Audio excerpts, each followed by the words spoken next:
Dude 1814 here. I know this video is long overdue, and I know I didn't post earlier this week like I should have been. I've had a lot of stuff going on lately, and I haven't been able to get a ton of reptile videos in for all of you peeps. So I figured before my water dragon Harriet gets her adult setup, I would do how to set up a juvenile water dragon to give all of you new water dragon owners a good idea. Now first off, please note, this is only ideal for a juvenile or even a baby water dragon for the first year and a half of its life. They cannot be housed in a tank like my 55-gallon I have here. So, to start off with the actual tank, this is a 55-gallon, 4 feet long by 1 feet deep by 2 feet high. That is perfect because water dragons are semi-arboreal. They like to climb in trees, and that allows them to feel safe up high on the ground. Now, if you've seen her tank in my last videos, you know that I usually have paper on the front of it. I just have it uncovered for this video to show you how it would be set up, and so it makes it easier for you guys to view. The reason why I keep paper on her tank is water dragons do not understand what glass is, so it allows them to prevent getting stressed from seeing stuff on the other side of the glass. Naturally, in nature, water dragons are very fast and skittish animals, so even in the wild, if they see movement, they'll take off. It's the same thing in captivity. It's just that instinct. So if they see even the slightest movement, they get stressed, and unfortunately many of them will run and bang their face on the glass. Hence why I cover it up. Now, that is basically tank size, all that. I'll get onto lighting quickly before I do the initial setup, and I take all this stuff out for all of you guys to see. So first things first, I'll start from the right side and go to the left. I like to use a Basking Ball for water dragons. Sorry if this makes it hard to focus. I use a 75-watt bulb and a 10.0 Zumed Repti-Sun compact fluorescent. Now, even though they are tropical animals, I like to use the 10.0 because where they're from, in Indonesia, Asia, practically on the equator, it is super intense sun year-round. So sure, the 5.0 will work good. I like to be safe and provide 10.0.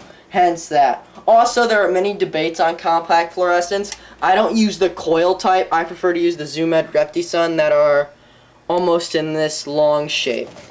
Now, another good form of UVB again is I have a 18-inch Zumed Repti-Sun on here and a Zumed type hood. I really like their products. It's a very good use. And yeah, as you can see again, that provides UVB. Please note on the UVB, guys, it does have to be changed out. There's Harriet right there, actually, if you guys want to check her out. Sorry if the camera's hard to focus again. I have the YouTube channel Brother of Hog over here. I know him in person, and he's actually filming for me because this is going to be quite a video. So, that's Harriet sitting there in her food bowl she just ate earlier. And last but not least, I like to provide a ceramic heat emitter. This is ideal for nighttime heat as it provides no light, and you can put it on a thermostat and keep it at ideal temperature. I actually have it hooked up to this hygrotherm up here. This is again a Zumed product. It controls temperature and humidity, which I have here on my Zumed Reptifogger. And as you can see, it's programmed to 80%, but it's currently at 75% and it's humidifying. The same thing that I can do for temperature. It's currently 86, but it's a little bit too hot in there. It's 87. Again, what I like about this is that it's programmable, sorry guys, I'm slipping on my tongue here, for a night drop. So this little thing here that I'm pointing at is a daylight sensor. As soon as I cover that up, see how it switches to 77 in that moon? That means it's a night drop and it'll switch it. But since it's still daylight at the moment, I am going to keep it at daytime. So yeah, so now on to the next part. Okay, now on to products for your water dragons. So firstly, the first things first is, as you can see, I just set this out and some of the wood stuff on it, but a water bowl. So water bowls, they need it big and you need to change it regularly. A lot of commercial options like the Repti Rocks and stuff like that, they're too small for even a juvenile water dragon that loves to swim around. Personally, this is just a cake pan. It didn't fit completely on the tank to these edges, so I just cut it off and then I sandpapered them down so it doesn't cut her. It's plastic, it's easy to clean, and she can swim in it. It's really, that's all there is to it. It's super easy. Decorations for water dragons. Again, you need to remember they are semi-arboreal. They like to climb.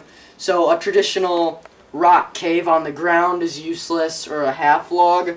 Remember, in the wild, when they're hiding, they're up in trees. They, especially mine, she loves to like hide into these patches of leaves that'll tangle up, and I'll usually like wrap them around driftwood or something, so that way it mimics a leafy branch. Another option which they also really love and she enjoys are these big pieces of cork. And I like these a lot because they're hollow on the inside, so they can hide in them, they can sleep, she'll actually sleep in it, and they can sit on top, sort of like a ledge, and she can look out over her environment and feel safe and secure. Again, I'll put plants on it, all that good stuff. Again, for more options for climbing, you've got things like sandblasted grapevine here. They love to just sit on it. It holds really well against high humidity because water dragons, as most people would know, they like the high humidity. And again, just the options. You can see there's so many holes in it. You can take like a vine or something and just stick it in there so it mimics a tree, or yeah, whatever, I guess you could say. Again, too, food bowl. This is sometimes where I'll put chopped greens, etc. I need to clean it out as this is a setup video. But yeah. And then of course back at her original tank I've got a couple more options. So substrate, I use this Repti bark as you've seen in my previous substrate video. That works great, holds humidity, doesn't dry out too easy, and I mix it with sphagnum moss. More information on that, go look into my substrate video. Again, I've got some more pieces of wood, stones in here. This is actually African Mopani wood. This works great against the high humidity. It can actually be used underwater. It'll actually sink, which is nice. Again, some more driftwood and Repti bark as a substrate. Then as you guys can see here, I've got my thermometers, one on the cold side, I've got my hygrometer in the middle, and then I've got my basking thermometer on right here. Now, most people, when you keep things like snakes, such as in my corn snake video, I keep the thermometers on the ground because that's where the snakes spend most of their time. But I keep them up here because she's a semi-arboreal lizard. She's almost always in the trees, so this tells me where she's at. Remember that based on the species of animal you have, put your thermometers near where they will be active. And now on to the initial setup. So first for my setup, I like to add her ledge slash arboreal hiding area. I use the cork, I place it exactly right on between these two pieces of logs, and that gives her a nice little ledge that she can sit on. It also allows her to get close to her UVB, and she can also hide under here, which is nice. It mimics them going into hollows of trees and stuff as they would in nature. Sorry if the glass is dirty. Again, it gets really humid in here, so water builds up. Hopefully with her new tank that won't be an issue. And right now I just have the water bowl in here for size comparisons. Don't worry guys, that'll be cleaned as soon as it's set up. So then next I'll like to add just a nice piece of sandblasted grapevine like this. I'll let this run right along the edge and just wedge itself right in the center, right there. So now she can climb up, she can sit vertically, she can go under there, or she can sit perfectly flat. A trick with water dragons is to give them as much space as possible. It's good for them, and it actually enriches them. It makes her have exercise. She can choose, if I want to go up here, I have to climb up here, and then I have to go up, blah, blah, blah. You guys understand. Again, you know, more pieces of wood are perfect for them. I like to, again, here's another good piece. All of this, well, I don't know if I'll have space for this, maybe. And remember guys too, it's your setup. Do what you guys want. I mean, this might work, but it's a bit wobbly, so maybe I'll try putting it vertically and sideways and see how that turns out. Maybe I'll have to lift this up a bit, but yes indeed. Yeah, again, you know, try and figure things out the way you want. Maybe, yeah, see, there we go. I want it sideways, and now she can a nice little area that she can jump on, jump off, and it mimics almost going into a riverside, which is how they would be in nature. Get that wedged in there, and good to go. So now she can sit up, jump up, and we're all set. And then for her basking plant, or basking spot, I'll probably just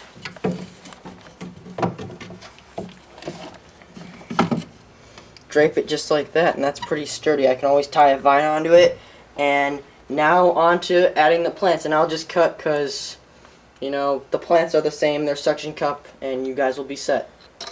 Okay guys, and there's how you set up a water dragon. As you guys can see, Harriet is not wanting to go back in, even though I just set her up. I just missed the tank down. I'll do it one more time to get that humidity nice and high after having the tank open. And although it's just plain water, the hydrotherm's a little bit acting up. It says it's 92%. It's probably only like 70 in there because it's evaporating so quick. And yeah, again, mist. They really like that high humidity, guys. Don't forget that. So yeah, I'll put her back. She'll probably jump back out again.